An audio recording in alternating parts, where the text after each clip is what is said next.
We did the whole thing, the ham and cheese, the chicken dance. Stop. It was awesome. Wow, that's amazing. Yeah. That is a deep cut. Yes, it is. Good for you. Yeah. I would have been, if I was at your school, I would have been like, yes, let's do it. I would have wanted to join.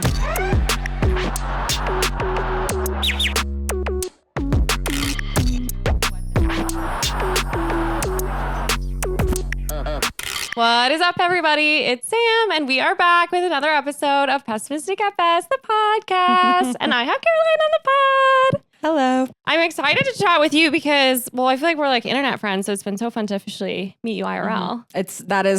Internet friends are like some of my best friends as of right now, where I haven't like even met them in person, but I talk to them more than like my mother. Yeah. So love that. Yes, 100%. Well, obviously I want to get into everything that you have going on because the reason I found you was Chicago show calendar. And I know that you've been doing that for a long time. But first, I kind of want to talk with you a little bit about the origin, because you told me while we were having lunch that music wasn't something that you like necessarily grew up loving.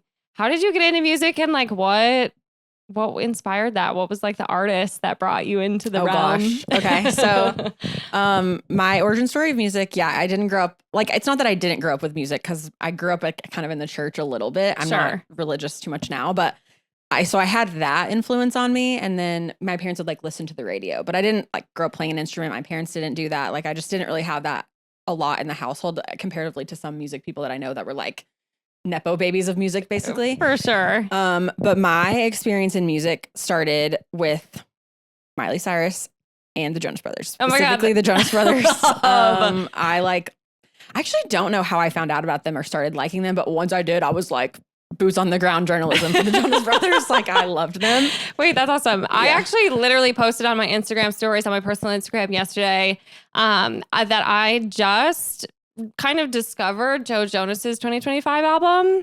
Yeah. For some reason, it really didn't get pushed out to me. Did you like it? I actually liked some of it. I only listened to the single and I said, this is not for me. No, I'm not as much. I mean, I'm sure their like new music is good. I don't like know as much about their new music. Yeah. But I did go to like the tour, which was their Eras tour, essentially. Totally. And it was one of the best concerts I've ever been to. And I'm not even like trying to be whatever, because I like them. They put on an amazing show. I believe you. The new music in that was good, but I haven't listened too much like outside of that. And the solo projects I often don't listen to, although Nick Jonas's were okay. Anyway, I haven't listened to Joe's because I heard one song and I go, the lyrics are not for me. I'm a lyric girl over music. So. Okay, that's fair. I will say I'm definitely music more than lyrics. Sometimes it'll take me several listens to realize what someone is actually saying. That's fair. That's fair. This is a conversation I have a lot with friends and whatever colleagues, but it's like, yeah, that's sometimes true. But when a lyric hits, it's like, oh, this is my favorite song that's ever been put out. If 100%. The lyric hits and it's like transitional for me or transformative for me, whatever. Anyway, whereas like music, there's a lot of good music. It's not, I've never had a beat that's been like, this beat is life changing to me, but a lyric is like, yes. So I often gravitate more towards lyrics because they feel more like resonant to me. Yeah. I mean, that's like the story of the song. And harder to do, I think. For sure. Maybe I'm crazy. No, I agree with that. Yeah. I will send you a couple of the ones that I think are sleeper hits. Send them to me. Yeah, send them to me. Yeah, no, I love the Jonas Brothers. I had my friend Maddie growing up. She has type 1 diabetes, and so does Nick Jonas. Wow. That was a time. Wow, what a time to be a Jonas Brother fan. That was like, oh my God. We didn't know, honey. We thought we thought he was dead. We thought we were losing him. Oh my God. And they really played that up. That was like that was a big thing. But they were very, very transformative for me from like a music perspective. Like I for sure just loved that. So I don't know how I found out about them, but that was like my first love. And then I had this friend whose mom like borderline like was inappropriate because she also was a big fan of them, like in a way that was like probably not the best. Yes. But she would like take us to concerts. And so when we started getting into them, like I really have her to thank, even though maybe it was an inappropriate relationship with the band. But she took me to my first Jonas Brother concert. Well, I saw the Best of Both Worlds tour, which actually is a flex. Totally. Like, I don't know if you remember that time. Talking about scalpers and like crazy time. Yeah. I went and I had good seats. And the Jonas Brothers opened. So that's kind of how I found out about that. So iconic. And I was like, this is sick. This is awesome. What's this all about? Then I got into the Jonas Brothers. But then I went to their live show, which was small. They were smaller at the time. Yeah. And I was like, oh, this is the most fun I've ever had in my life. And if I could do this every day, I would do this every day. So that's like why I got into music, and specifically concerts and live music.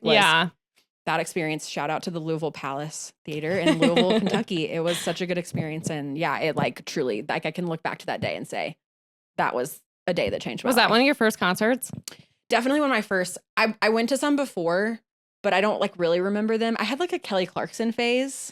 Who didn't? She another flex. Like I liked her. She was totally. Good. But I definitely went to some of her shows. But this was like after my Jonas Brother love. Yeah. Did you watch American Idol? I'm sure I watched the first season like my parents, but I don't like remember it being like a huge part of my life. For some reason it was mine. My parents were very into that, which doesn't really like that's not necessarily clocking for their personalities, but oh really? It was such like a cultural. It was very important. It was. It still kind of is to some people. Like I have a friend whose husband watches every single episode still to this day. That is crazy. I know. And he talked about someone who I'm like, I found this out recently about him and I was like, what? Yeah. You watch American Idol every episode? That's crazy. Yeah. Maybe that's like the key is for it to not actually make sense for who you are as a person. Fair. Then you love it. No, that's fair. But yeah, but from like, all that to say is American Idol, not transitional for me. But yeah, I pretty much took off from there. And then actually I do like, I think from the original Jonas Brother love, I like took that to my own liking and started getting into music on my own. But I did look to the Jonas Brothers at the time because they were really my only musical influence in my life at the time to like figure out other things. So Nick Jonas at the time, like MySpace or whatever, would like post songs he was listening to or like artists he liked. And because they did that, like I would listen to those artists. Your music taste. Yes. And it was like at the early stages, my influence was like, hey, Nick Jonas like actually was talking about other people, not just like the Disney people. No offense to the Disney people. Totally. But I could have had a person who didn't do that, like or a band who didn't do that. And they really did do that. So I appreciated that. And then from there, I was like, okay, I like other music.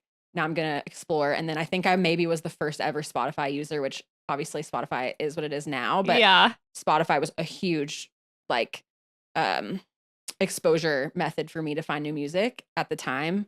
And it kind of took off from there. And then once I could start driving, I would go to concerts myself, but before then I didn't really go to a lot of shows. So that's my history about like around music and how I found out about it. Are you still a big Miley Cyrus fan?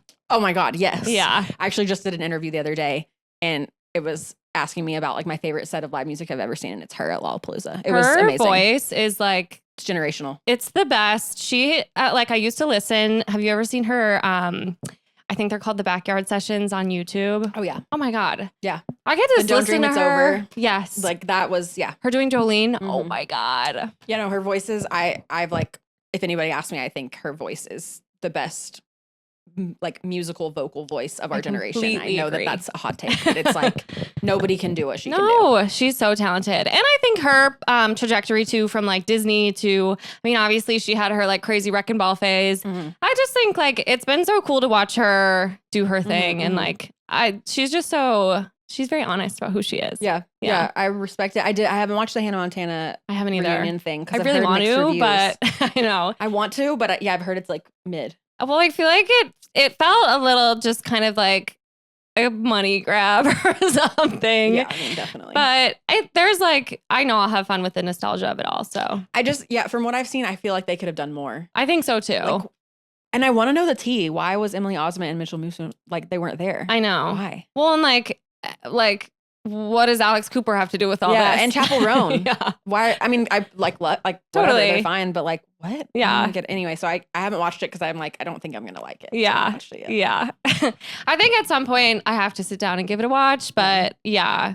It was something that when it came out, I was like, oh, I'm really excited for this. And then it was getting such mixed reviews. I was like, I kind of don't want it to taint my That's how I feel. Hannah Montana memory. And I need to I'm very influenced like by other people's opinions. 100% same. They resonate with me.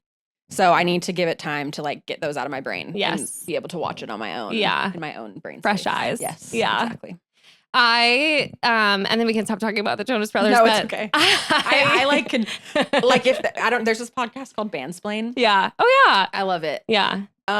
They would never do the Jonas Brothers, but if for some reason they ever need it, like I could do that. I know I know everything about them. Yeah. Like, just not even purposefully. It's resonated and stuck with me. Of course. So I can talk about them if you really want to. Well, for my 8th grade talent show, I'm not a very talented person when it comes to the typical sorts of things that you might bring to a talent show. Sure. I can't sing, I don't act, but my friends, two of my best friends and I decided to do some choreography to the much under listened to Jonas Brothers song Bounce. Yeah. Did you recreate the entire YouTube video? Yeah. Oh my God. Who was Demi? Well, because there were only 3 of us, so it was less about that. Okay. I think we were all more of like a Jonas Brother character. But yeah, we did the whole thing, the ham and cheese, the chicken dance. Stop. It was awesome. Wow, that's amazing. Yeah. That is a deep cut. Yes, it is. Good for you. Yeah. I would have been, if I was at your school, I would have been like, yes, let's do it. I would have wanted to join. So no, it was it was hilarious. We were wearing these ridiculous like rainbow outfits from Forever 21. And then there's a specific part in the song where they're spelling out bounce and he goes like, and I'm the kind of guy that likes to scream. And I had like, I don't know if it was because I was sick or just from doing the talent show, but my voice was like so scratchy. And so the whole thing cracked and the entire crowd was cracking up. Oh my God. Well, no, then that's good. That's what you want. Yeah, that's what you want. Okay, this is my last story about the Jonas Brothers. No, I'm just kidding. But that is amazing. They were like pioneers of the YouTube space. So 100%. Yeah. Like I would watch those videos for hours and hours and hours. Totally. And they would just like document their tour. So shout out them. They were ahead of the game on that. And it was like so like pre-media training, totally. Like, you know, they could just kind of do whatever. It was like them with their little camcorder just goofing around. And they did that. Yes. How the tables have turned. Yeah, like, that's so iconic. Yeah. So yeah, I like look back to that and think I don't think they knew what they were doing at the time, but I think that was like a good career move for sure. Anyway. Well, and I feel like management companies didn't even understand like what YouTube could be for someone. Yeah. Speaking of, do you have thoughts on Justin Bieber's Coachella Week 1 set? I watched it live because I was like, I stayed up till 1:30 to watch it Central Time. I really liked it. I know there's discourse on it. The way I felt about it, I don't like in this way that I was a Jonas Brothers stan. I like Justin Bieber, but I wasn't like. I was kind of a stan. Okay, I love that. Yeah. I love that. I understand stans. I was a believer. Love that. But I guess I understand both sides. Obviously, like he didn't have a big thing, which I never find to be like that intriguing. I have a point. I have a thing to say on that though. But what I felt watching it in the moment, this is why I wanted to watch it live too, because I didn't want to see the discourse online before I formed my own opinion. Yep. And so I just felt like, oh, this is like him. Like we're just hanging out in his living room with him. Like I genuinely felt that, which I think like as someone who's watched his career trajectory, like he hasn't been able to do that. Yes. But that was refreshing and it was like cool to see, especially given like his history. Yeah. Now, this is my counterpoint. If he were to take that on tour and charge people an insane amount of money for that, I would have an issue with it because you can't do that type of production and charge people $300, $400, $500, $600. I completely agree with that. So that's also not something you can continue to do in multiple cities. Like I don't think he could ever really do that again. Yeah. Even. And I hope that that's the choice that's made because I think it would like live great. But yeah, I understand the production standpoint, like argument that people have. Yeah. I think it works for that. But if it was to be taken in mass, I think I would have issue with it. Yeah. Yeah. Well, some of the you know, I saw a lot of people also kind of like a counterpoint to it was kind of like a name a female artist that could do a similar kind of show. Yeah, but that's a bad argument. Sorry. I agree. And like even if that might be true, it's like that's sort of irrelevant to the conversation we're having here. This is Justin Bieber. Like people were trying to compare him to like Sabrina Carpenter, who obviously puts on like a huge production. Some say too huge. Right. And like that's part of her whole thing. But I like Justin Bieber is in a completely different league from Sabrina Carpenter. Yeah, no, it's not. That argument is dumb. I mean, I understand the core of the argument, but it's a bad argument. I think a lot of people agree with it, that it's a bad argument. Yeah. It just doesn't have, it's irrelevant to the conversation. Yeah. You know who was like really like a pioneer of that argument was Zara Larsson, who's kind of having a moment right now. Yeah. And I can't get into her, but here's why. Yeah. I've actually told this to a couple people and I've gotten mixed reviews and some people agree with me and some people don't. What I know of Zara Larsson, she's been around. She's been making music for a long time. Yeah. What I know about her is that she made a TikTok like 3 or 4 years ago and said that she thinks it's appropriate for people to treat movie theaters like their living rooms, that they should be able to talk to their friends out loud. Like it's like she's basically saying like that it's weird that you have to be quiet in a movie theater, and I don't think that you should have to do that. And I think that's weird. I think that's crazy. A very weird take, and so I think she's weird. Totally. And I've never gotten past that. And I can't really get into her because she made that statement in earnest, was very serious about it. No, yeah, that's weird. Also, stay home then and watch your movies at home. Well, I know. It just was the most bizarre. I don't know. Anyway, so some people agree with me and some people think that's a weird thing to remember, but I cannot forget it. I'll never forget it. No, that's funny. Well, because she wasn't totally on my radar until recently. And obviously she's kind of she's, like you said, having her moment, getting out of the key asylum or whatever. Sure. Yeah. But I like some of her music. I like the hits. Like I can get into those. She is another person that I think is having a lot of fun putting on a production, and that's something that is working for her. Like for some people, I think creating even like what Charlie did, it's like creating almost this like different universe for people to kind of dip their toes into when they're listening to your music. And if that's working for you, that's great. But like, first of all, Justin Bieber has done the big performances before. He's done the choreography and the backup dancers and the whole thing. And it did feel like now seeing that performance from Coachella, now like seeing that, it's like that was never him. Like you could tell it was so him. You could just feel that energy that it was so him. So now like everything's almost been erased. I'm like, damn, you really had to do a bunch of shit you did not want to do. That sucks. For sure. Yeah. I know. Plus, I don't know, just like his trajectory to fame and getting famous so young, and even just like, I mean, obviously so many horrible things have happened to him, but like I'm just so happy that he's having fun on stage. Yeah, I would agree. But yeah, I liked the new albums too. I liked the things like the people he brought out. Could he have done some live instruments? Sure, but I thought for what it was good. Yeah. Not to bring it back to the Jonas Brothers, but the only reason I know who Zara Larsson is because a lot of people say that and Sophie Turner, Joe Jonas's ex-wife, are doppelgangers. And I think that's why I know who she is, because she was brought up in conversation of the Jonas Brothers. It all comes back to the Jonas Brothers. All good things do. Yeah. I mean, that's how I feel about it. That's amazing. Okay, well, now I want to know a little bit more about like what even inspired you to start Chicago Show Calendar. How did that all come to be? Yeah. So I'm from Tennessee originally. Yeah. And I went to college at a college called MTSU, Middle Tennessee State University. Go Blue Raiders. And when I was in college, I would spend a lot of time in Nashville because I was a music industry major, and obviously Nashville, big music industry city. Yeah. There's a point to this story, I promise. There is a Chicago Show Calendar equivalent in Nashville called Nashville Show to Go. Okay. And they are like fully, like before I started Show Calendar, I messaged them and was like, hey, can I basically steal your concept because I use it all the time. They're so nice. They did not care, obviously. But yeah, I used to use Nashville Show to Go to like find music. And actually the reason I know about Nashville Show to Go is because this artist, Briston Maroney, like reposted it. And I was really big into Briston Maroney, like early days. So they were doing, so Chicago Show Calendar is like, I try to feature like every concert I can find. Yeah. Do you find them all yourself? I do. Yeah. Well, shout out Jess. I work with a girl named Jess now to do the calendar, but this is recent. I used to every week on Tuesday nights, I would build the calendar like manually, like typing. It's archaic the way I do it. But yes, I do. We do try to search for like everything that we can. We get sent a lot of stuff.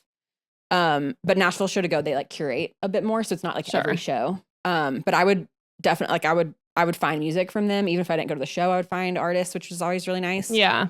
And so when I moved to Chicago, I missed that.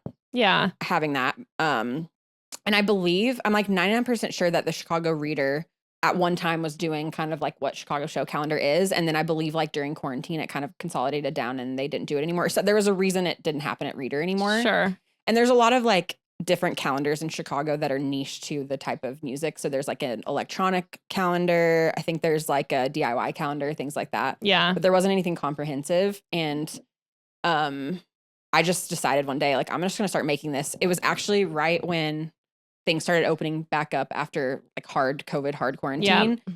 And myself, because I'm big into live music and just going to shows. And that was like a huge pastime of mine. I was like, I just want to know who's coming. Yeah. So I was kind of tracking it on my own. And then I was like, I'm just going to put this out on Instagram. I really did not that it's like super followed now, but I did not think that it would become more than just like a little thing.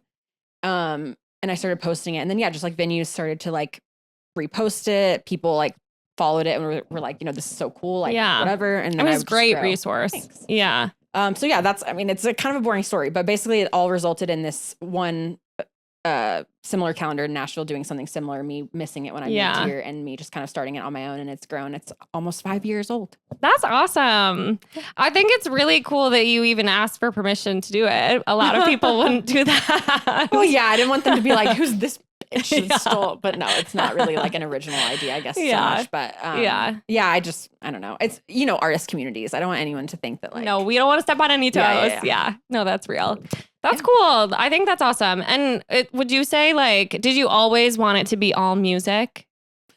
Yeah. I mean, that's just my interest. I love going to other things. The problem in a city like Chicago is if I open it up to anything other than concerts, it just would be insane. Yeah. I've actually been asked a few times, like, hey, do you add comedy shows or do you like add drag shows? And like, I respond and say, I would literally love to add these, but I physically cannot do this more than I'm already doing it. I mean, once you open the floodgates, totally. Yeah, and there are other resources in Chicago that I think do like really comprehensive event lists, and like, no shade to them, I just don't find those to be helpful. Yeah. It's like too much. I mean, we live in Chicago, there's so much shit going on that it's like, if you don't curate it somehow, like it's hard to even decide what to do. Even your list, like I'm like, this is crazy that there are this many things happening in a week.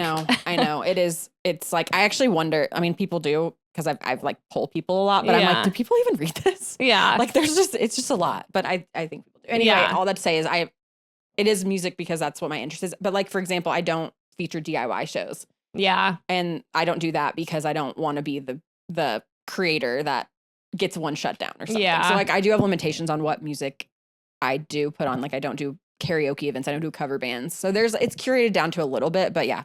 It's just more so like the nature of me being one person and not really being able to do it. And now that Jess is doing it, I also would not want Jess to have to do more than that. So yeah. Yeah. No, that's so real. Okay. Well then you said it's almost a year of that dog. It is almost a year of that dog. Yeah. Yes. So how did that start for you? What do you call that? Like, what is that brand? Yeah, it's new. So we're still working out the kinks. No, that dog is a boutique.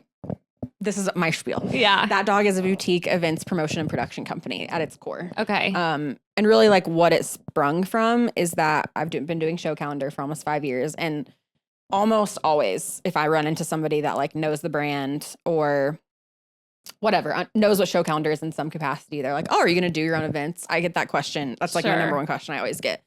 And for like a really long time, I did not want to. Yeah. Because you see the list. I ain't trying to compete with that. There's just so much shit going on. Yeah. So true. So I just was like, there's not really a need for me to do that. And this was more of just like a for fun, whatever. And then, about a year ago, a little over a year and a half ago, I was like, okay, I'm all in on this. I'm just going to keep doing show calendar. I've obviously had some like ups and downs of like, should I keep doing this? It's a lot of work, blah, blah, blah.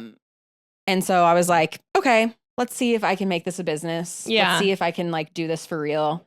And because the question I get so much is like, do you want to do your own events? And I would love to do my own events. It's just, competition's hard. I was like, okay, it's just scary. Yeah. I'm going to do this. I'm going to like do events that I can put my name behind and feel really proud of. And like, I think that this city is missing kind of events that I feel like are holes or gaps. Totally. And just go for it. So that was like the initial brain space of like, okay, I'm going to transition this to see what happens. Yeah. But like overall, that dog, I just want to do as from a personal level.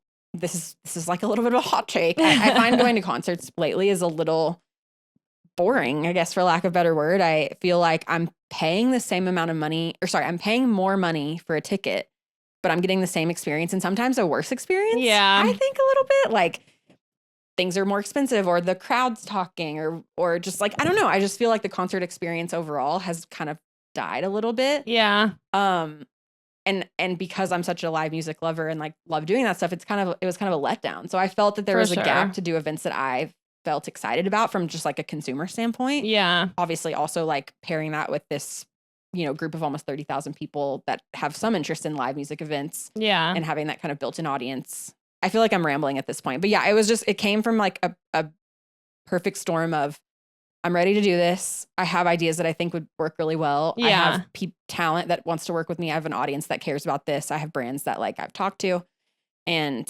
I said, fuck it. Let's ball. So that's the idea of that dog, but it's been a very slow and steady process. I've only done 3 events in a year. Yeah. Just really trying to figure out like what makes the most sense. My at my core, I want to make sure everybody gets paid because I do feel like that's a very big problem in the music industry. So that's, trying to figure out like product models. I don't want to get into like the weeds of like the business stuff, but it's just like trying to figure out product models that make sense for a consumer, that also makes sense for me, but makes sense for the artist, makes sense for the venues, whatever. Like, I just want to make sure that that's at the core of the business, and also coming up with an idea that I think is actually good and worth it and something different that I haven't really seen before. What do you feel like from your perspective is like what's missing when you talk about how concert experiences just aren't it right now? So one thing I feel is that I'm paying a lot of money. Yeah. And not just I want to pay people what they're worth. Something I actually think, we were talking about this earlier, like I do think concert tickets are undervalued. I know a lot of people have stuff to say about that, but it's just the truth. Yeah. So I think like from a ticket perspective, I understand why it's going up, but like drinks are going up. I want to eat before because I'm 30 years old now. Like totally. I don't know. And I'm like, I'll go out after. Like I'm going to make a night of it. Yeah. I think Salt Shed, the venue in Chicago, Salt Shed, is doing a really great job of like creating an entire experience. You could be at Salt Shed from noon to midnight and you would not feel like your time was wasted. Yep. You wouldn't feel like you're spending a ton of money that's like unwarranted. Yeah. And I think that's the future of the music industry, to be honest, are these kind of like all-inclusive almost events. Yeah. Or all-inclusive experiences. And I don't think there's a ton of opportunity for that in Chicago. There is, but it's like maybe not an event that I would want to go to, or maybe it's like not exactly something I'm like 100% interested in, which is fine because everybody has their own interests. So yeah, I just felt like I feel like that's number one, is these like all-inclusive moments. There's probably a better word for it than that, but like just these all-inclusive moments that make you feel like, okay, yes, I've probably spent like $200 today. Yeah. But it was like worth it. Totally. And my events aren't going to be $200. But like, that's a gap that I think needs to be filled. As someone who goes to a lot of live events and a lot of concerts, like I feel I leave those types of events feeling worth it. For sure. Not frustrated. Yeah. And then the other thing is, this is going to make me sound like a boomer or whatever, but I do think that the like crowds like lately have sometimes been bad. I actually think they're getting better. But there's a lot of people that just straight up, like, I don't know why you're there. You don't need to be here, like, just, or whatever. I find that to be odd, to like pay money to go to a concert and then talk the whole time. I do think that is weird. For sure. And it's like, are you even having fun? Yeah. Like, so that's always been odd to me. And I want to kind of create experiences where one of two paths. One is like, it's curated a bit an audience where like, you're probably not going to have that experience, hopefully. Yeah. Or two, we're creating spaces for conversation within music. So it doesn't feel the talking is warranted. We want to talk. Yeah. Yeah, I just feel like from an audience perspective, that's been tough. And it's really, really hard to curate an audience when you're just selling tickets to like a massive tour. You can't do that. So I want to have smaller group experiences that still warrant like a good time. No, that's awesome. I think I agree with you. Like, I don't even know if I could have put into words. I love live music. And I think growing up in Madison, it was also just really accessible. Mm-hmm. We had lots of venues. They were also all really close, especially when you lived on campus. Like everything was within walking distance. And I had so much fun going to shows. And then I feel like post-pandemic, we stayed in Madison a little bit after the pandemic before we moved here. Mm-hmm. The crowds weren't as fun at the shows, which I think it was just also like a fear of being in a group setting for a little while. Like everyone was kind of just trying to figure out what that looks like, new normal, whatever. But now it feels like we're pretty far past that point, and it feels so normal to be in a group setting again. But it's like nobody remembers how to like behave at these shows. I know, which is like, it's like, what is that? Like Gen Z's having a different lived experience than boomers did, blah, blah, blah. But it's like, it's odd sometimes. It's like, it literally just feels odd. It's not that it's bad or good. Probably a lot of people would say bad, but like, it just is interesting. Yeah. And I just don't find that like a lot of people have a similar sentiment. For sure. That I have right now about the live music experience. It's just an odd experience lately. Yeah. So. I completely agree about Salt Shed too. I mean, you can go there. They have like those vintage stores that are always selling. They'll bring out their little markets that they'll do. They have like the food trucks. They have bars on site, restaurant. Yeah. I mean, it's amazing. Yeah. It to me is like the future of what people are going to do now. Like obviously Salt Shed's owned by 16 On Center, who has the ability to do that from a financial perspective. What does that mean for small, truly independent venues? Yeah. I don't know, but I do think the more that venues, which is why venues should work with me, but totally. The more that venues can think about the experience outside of the actual show, I think will be the successful model. Yeah. Which is kind of what I'm trying to build. Yeah. A little bit. I love that. That's so cool. Well, I know because you're also doing, we can plug it. You're doing your upcoming music makers market. Yes. It's called Merch Market. But yes, that's literally what it is. Yeah. Which I think sounds really cool. Thanks. And so I know you're doing essentially like vendors can come and sell their own merch at this. Will there be music too? There will be music. We're announcing that the hope, this is the marketing plan. It should work. The hope is that we announce the talent, all the vendors, the food, the drinks, like all the pop-up essentially things that are going to happen like first week of May. Okay. Just finalizing everything. But yeah, I'm excited about it. It's a gap that I noticed. Yeah. Which is these outdoor markets like Vintage House markets, like Renegade Craft Fair. Like, I love going to those. They're so fun. It's just like easy to do. Totally. On a Saturday morning, whatever. But I often feel like either the vendors are like all the same every time, which is fine. It's just kind of like, okay, I don't need to, I want to go to all this, the neighborhood fests and all, but it's all the same shit. Totally. So that was kind of annoying. Yes. Again, no hate on that. It's just like, okay, I don't need to go to 12. I can just go to 1. Yeah. So true. And 2, like, I do think these like niche interests are sometimes overlooked because the business model of a market is to get as many vendors that are going to be able to like be enticing to somebody as possible. That's not what our business model is. We want to curate it. Yeah. To make it feel like, okay, I'm a music lover, or I want to go to a market, but I maybe want to go to a bit more of a tailored one. Here's the one I can go to. And then from the flip side, I do feel, well, my own lived experiences, I've applied to be a vendor at some of these markets and I get turned down because I'm like not artsy enough or like whatever, which is fine. I understand that that's what has to happen. But I feel like music is this art space that often isn't looked at like an art market. Yeah, so true. And I just wanted to create something that would be beneficial to musicians who maybe have a shit ton of merch sitting around at their house. I know a lot of people do, just have shirts galore. Yeah. To try to get rid of some of that, but also connect with maybe people that don't know who they are. There will be music, although it's just gonna be DJs because it's outside and there's a lot of variables. Yeah. So true. But we're doing DJs 1 every hour, which will be really exciting. We're gonna have this like really cool photo activation with this amazing photographer in Chicago. Hopefully have some food, maybe have a couple drink pop-ups. I can't talk about those yet, but yeah, I'm excited. It's just something different. Something like really true to the music industry in Chicago, which is a very close-knit, small community, but like has so much potential to have more. And I just think it's untapped, I guess. Yeah. So that was like the root of what Merch Market was. And then Outset's patio is amazing. And I went to them and said, why are you not doing more things on your patio? It's so incredible. So I'm excited to work with them too. Yeah.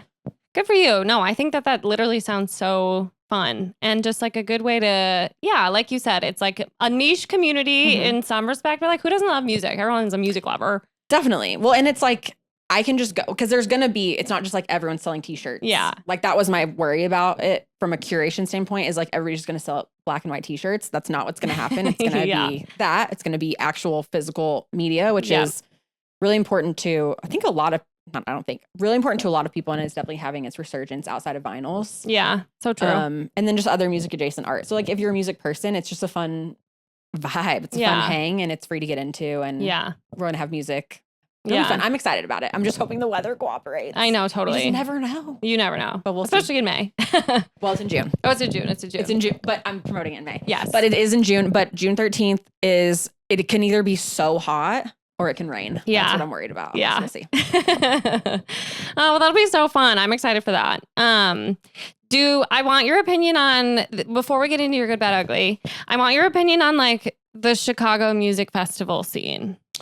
Oh my God, this is so fun. I want your thoughts. I'm working on content about this right now. So it's insane. There's so many new festivals this year. Yeah. Why do you think that is? Like a hole from Pitchfork or like that? I mean, that's a part of it, but I don't think that's the soul to it because it's not just like one. Yeah.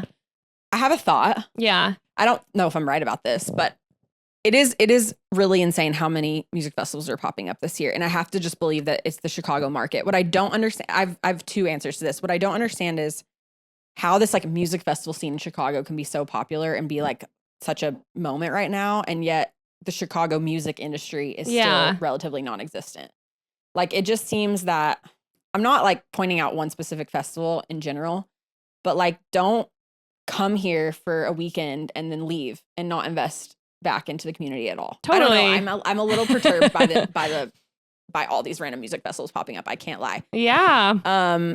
But with that being said, there's a ton of options, which is really fun. I did say this. I think I said this before all these came out. I don't remember exactly, but I said in the absence of Pitchfork, what I hope and what I think will happen is that we'll get these like niche music festivals, which is kind of what we're seeing. Like Forever Mine is like a relatively niche genre specific music festival happening. I really want to go to, what's it called? Shapes Fest, which happened last year. I haven't even heard of that. Oh, it's gonna be sick. I mean, they said they're announcing a second year. Last year was the first year. It's but I like Shapes Fest because it's festival owned and operated and curated by Studio Shapes, which is like a music studio here in Chicago. Okay, cool. Whereas I don't know what's going on with Forever Mine. Like, are you an outside company? Are you like, what are you? Maybe it's not. I don't know. But it seems like it's like an outside company coming in and just doing something, which I like don't appreciate. I don't love that. For sure. But yeah, the festival scene here, it's interesting. The local street fest used to be where things were at. Yeah. Like the local street fest, the neighborhood fest were sick. They would get really good bands. No, they got awesome bands. And I feel like a couple years ago, I was like seeing all my favorite indie bands were like on the head of the lineup. Yeah. They were awesome. And then I don't know what's gone. I feel like they've gone downhill a little bit. And yeah, I agree with that. That talent has been taken and put into these other niche music festivals. I don't know. At some point, it's like, how many years too many? There's so many. Sure. I think there's 4 on Memorial Day weekend. That's insane. In this city. Yeah. So that's weird. Like at some point y'all are going to eat each other. For sure. But yeah, anyway, but the long-standing ones, like I love Lollapalooza. People want to talk shit about it really bad. I've never, ever Dude, been. I think it's so fun. I want to go really bad. I know that I will have fun there. It's just like, I understand there's young people. Yeah. I do understand that argument because I've definitely seen it, but like, I'm just like not around them. I know. The answer to that problem is just go stand somewhere else. 100%. Like, I don't know. My version of that I like grew up with is Summerfest. Oh yeah, I've never been to that, but I've heard it's fun. Summerfest is really fun. It honestly feels a little bit more like a state fair than it does like a music festival. Sure. And I think it literally is maybe on our state fairgrounds, but it's like, it's so fun. And they used to do like 2 full long weeks of music. Mm-hmm. Now I think it's just 3 weekends, but still, I mean, it's amazing. And it's huge. I saw Justin Bieber there when I was younger. Over the last couple of years, I'm a huge Ali and AJ fan. I love them. Their love new music them. is so good. It's so good. That like little EP they put out and then they played Talia Hall with it. Yes. That is one of my favorite pieces of music that's come out in the last 10 years. Completely. It's so good. Yeah. I love that. And I saw them there. Like, it's so fun. Mm-hmm. But like you see certain people and then like at a certain point in the evening around maybe like 7 or 8, all the Milwaukee youths come out. And it's like, yes, I could choose to be bothered by like all of these kids, like, binge drinking and making out next to me, but I can also just go stand somewhere else. Yeah. So it's just like choose your own experience, really. Yeah, I don't fully understand the hate of Lollapalooza. I think it's kind of like I'm gonna get on the hate train. Yeah. It is expensive and it does sell out fast, so I understand that. But yeah, you should go. It's literally a beautiful weekend in the middle of the city with a great backdrop and some of like the best music. I just don't understand that argument. And the hate around it. I really don't get it. But, so I love that. Riot Fest is like one of my favorite weekends of the year. Yeah. So all the longstanding ones that have been around for a long time, like they're great. These newer ones I'm intrigued by, but it just feels like where do we draw the line? Yeah. That's kind of how I feel right now. And I wish the Neighborhood Fest would come back. Me too. They are there, but it's just the shift is interesting. Yeah. Yeah, I really miss Pitchfork. That one also just always fell on my birthday weekend. And that was like a festival where it was just kind of, it was so clean. It was so easy to get around. It was like, it was well attended, but it was never crowded. Would love to see something around that same size come back through, but. Well, the Forever Mine, and there's one more that's happening at that park. Because it was really the park. Yeah. The park is sick. Yeah. For a music festival. That's where ARC does theirs too. Yeah. It can't be so overcrowded because it's just small. It's just small, yeah. So I like that as a location. Pitchfork, I liked it. It was definitely my favorite festival because of what you're talking about. Yeah. But I understand why it's not around anymore. That last year was very tough. What For they were sure. trying to do to make money was really tough. Yeah. Totally. So I think I get it. Totally. But it's weird. What's weird about that is they're keeping their London and Paris ones. Yeah, I saw that. I do wonder why. Well, because didn't they like GQ bought Pitchfork or so it's a whole thing. We could go into a whole conversation about that. I would not do that today, but that is a separate conversation for a separate day around Pitchfork getting bought out by GQ and what that means for their content and their journalism. For sure. Yes, very scary. Okay, well, let's get into your good, bad, ugly. We can start with your good. Okay, so I tried to keep this themed because, I don't know, it just felt fun to keep it themed. Totally. And it was kind of hard to like differentiate too many things, but I am going to keep it like music themed and like keep it fun, keep it light. Yeah. From a music standpoint, the good is, can we pause for like 2 seconds? Can I make it personal about me, or do you want it to be like more? Of course. Okay, I have 2 options. Okay. Yes. Okay, the good is that I'm switching from Spotify to Qobuz. Yay!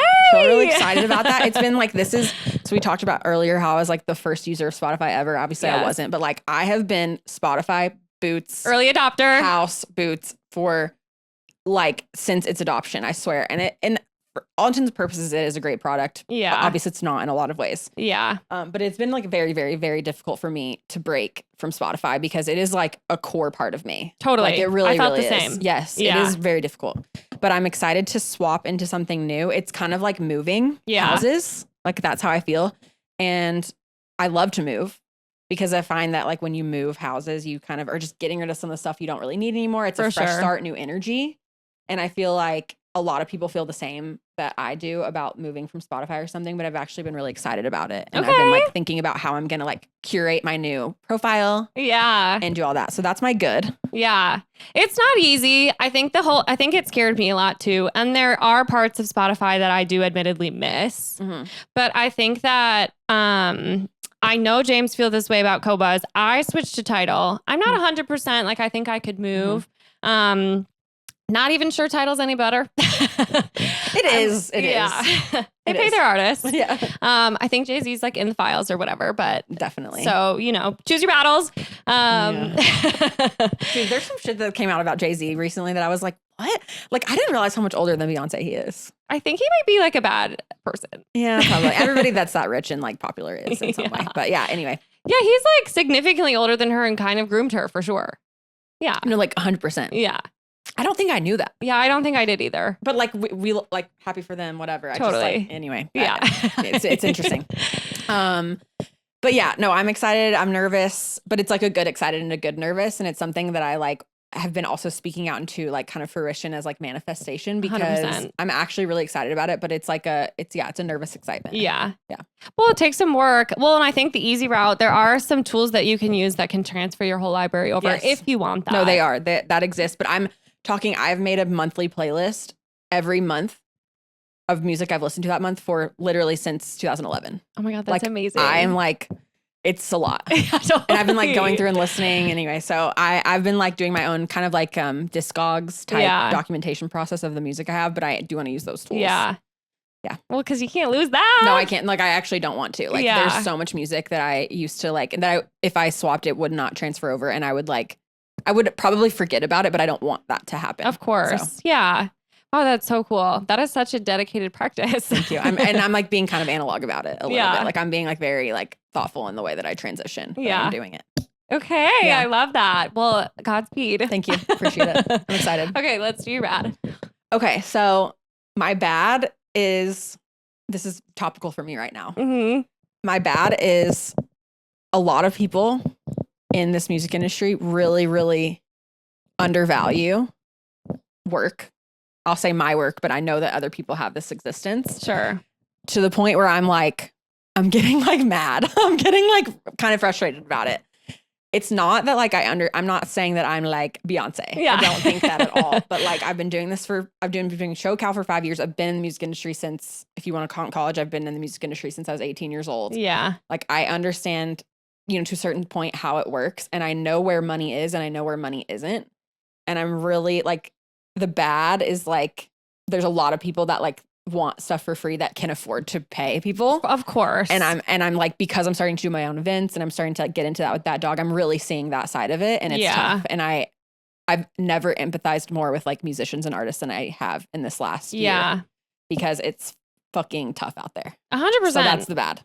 No, and I think that so many people think too that like if they are a bigger name or something, that's like enough to make you want to work with them. No. And like sometimes maybe, sure. but like it's like, let's, especially when they have the money, because it's like, let's just be honest here. Like, help me help you. Well, it's like, it's really kind of a slap in the face. Yeah. And again, I've like never empathized with artists more who like are asking for a fair price or like are asking for what their value is. For sure. Yeah. And just like having someone straight up be like, I want to work with you. Oh, you want me to pay you? Never mind. Yes. Totally. Oh my gosh. Like that, like I would rather someone ghost me. Yeah. Than have that be the answer. And especially when they reach out to me. For sure. And want me, like it's not even I'm pursuing them. It's right, like they're you pursuing asked. me. Yeah. You want to work with me. And then when I give you a very cheap price, when I know you can afford it, you tell me no. Yeah. That is like, whew. It's like, anyway, that's happened a couple times over the last probably 2 weeks. Yeah. Where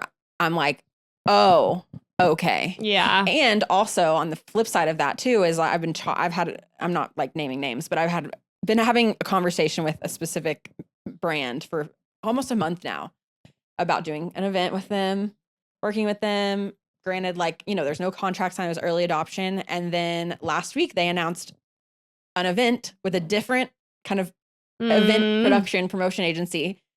And now they're ghosting me. And I'm just like, oh my gosh, like, are you actually serious? Like, you're going to like we're going to be an email conversation for over a month about doing an event. Totally. We're like excited about it. 100%. And then you're going to work with a different branding agency on an event that actually looks stupid and bad. No offense to that event.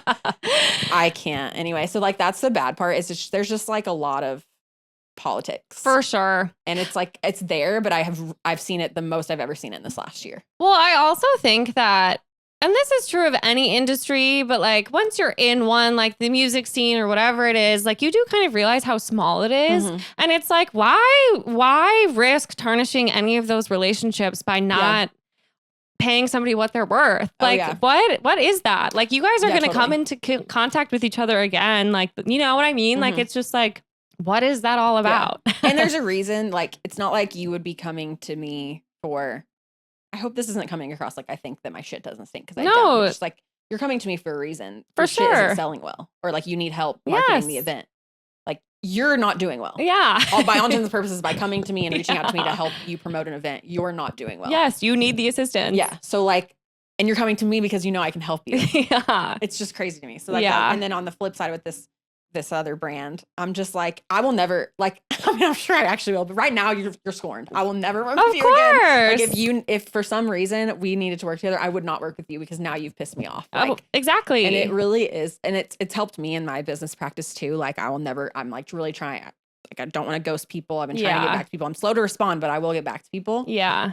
And it's just, it's like super small. And I am just like trying to take the notes of the way that I've been treated over this last year. Not that it's been all bad by any means, but taking the notes of how I've been treated this last year and like really put it into my own business practice. Yeah. Because it's been bad. Totally. It's been bad. I wonder too if it is sometimes like just like the nature of communicating online that you forget, like you might run into this person. Like we're in the same city. Sure. Like, you know, like, I don't know. I always just find that to be who moves through the world that way? It is really bizarre. And like, again, like maybe if we just had never been speaking, this wouldn't feel this way. But the one example of over a month and then the other example of you approaching me, like, totally. It really doesn't add up to me. Anyway, so that's my bad, because it's just like, you hear it a lot. Like, a lot of people will be like, you know, you get a lot of no's, which you do. And I'm fine with getting a no. There's a difference between getting a no and getting ghosted after talking for upwards of 2 months. Completely. And getting told, oh, never mind, we don't want to pay you even though we need your help. Like, that is a different level of just getting a no. Because I've been getting no's and I'm fine with a no. I'd much rather have a no. A no is like, at least we close the deal. Yeah. Like, a no that makes sense is a good no. A no that is, you're just taking advantage of me. Yes. Is like the most demoralizing just experience you can have. So anyway, that's my bad. And I guess I am just saying it because I feel like everyone's always said it, but it's been extremely relevant to me over the last year. Yeah. And I like, it was like always like, yeah, I know, but like I really know now. Yeah. So that's been really frustrating. Especially like, you know, you're doing this as a business now. Mm-hmm. And it's like other people need to acknowledge and respect that. And that's my thing too. Like the music industry is relevant. It's very known to be overworked, underpaid. That's just like how it is. And it's all like, yeah, but you work in the music industry, so like you're willing to do it. You're lucky. A lot of people feel that way. And I would say like I do feel that way, and I especially feel that way being able to do it on my own terms. Yes. But like, doesn't mean you don't have to pay your bills. But it doesn't, it shouldn't be that way. No. And I'm not going to like perpetuate a system it just shouldn't be that way. 100%. I won't do it. And I'd rather, like, I don't need to be Michael Rapino. I do not need to make the biggest income wage gap between my least paid employee and my highest paid employee. That is like insane to me. But that's never the goal. Like we all want to get paid, but like I want to get paid too. Yeah. Just like you want to get paid. So and you deserve to. Yeah. Don't piss me off. Totally. So yeah. Okay, well, that's a good bad. Not to get really intense. Not to get like really intense about it, but like it's really topical for me right now. No, that's real. Okay, ugly. Okay, ugly will be lighter. Mm-hmm. That one I felt like was a little brash and a little intense. The ugly is there's this article going around online called, I can't remember the exact name of the article, but it's essentially saying that Geese, the band Geese, has been like an industry plant. Okay, I'm seeing this. You know this interview. Yeah. And my ugly around, like the reason I'm bringing this up, one is it's topical, and two, the ugly is like that is just music marketing. Yeah. Like it's interesting to me that this has come out as like this. I don't know if it's revolutionary is maybe a little bit of a dramatic word, but I feel like everyone's really shocked by this interview in this article. Yeah. Like that's music marketing. It's all over my TikTok. Like that's just like how it works. And the reason I'm saying it's the ugly is because I think people are like really shocked about that. Yeah. And I'm like, no, that's just like it's all formulaic. If your favorite artist or an artist you've never heard of is like randomly getting popular and it feels random, it's not random. Yeah. It's like it's formulated. That's 100%. How it works. I know. Well, and it's just like, okay, just because this has been building, you know? Yeah. but formulaically building. There's like everything. It's all happening for a reason. I don't know if this is like a good ugly, but I just feel like the fact that everyone's so shocked by this is like shocking to me. Yeah. And like the ugly reality is like, this is how it works. Totally. What I think you can take from it if you're someone who doesn't have a PR company to pay to like help you populate is like read what they're doing and just do it yourself. Yeah, so true. Like, literally just do it yourself. DIY, you totally can. Yeah. No, you totally can. And then like on the flip side of that article, it's still Geese topical related is that Cameron Winter, the lead singer of Geese, is like just like was spotted on a date with Olivia Rodrigo. Maybe they like each other, but that is a pap walk if I've ever seen it.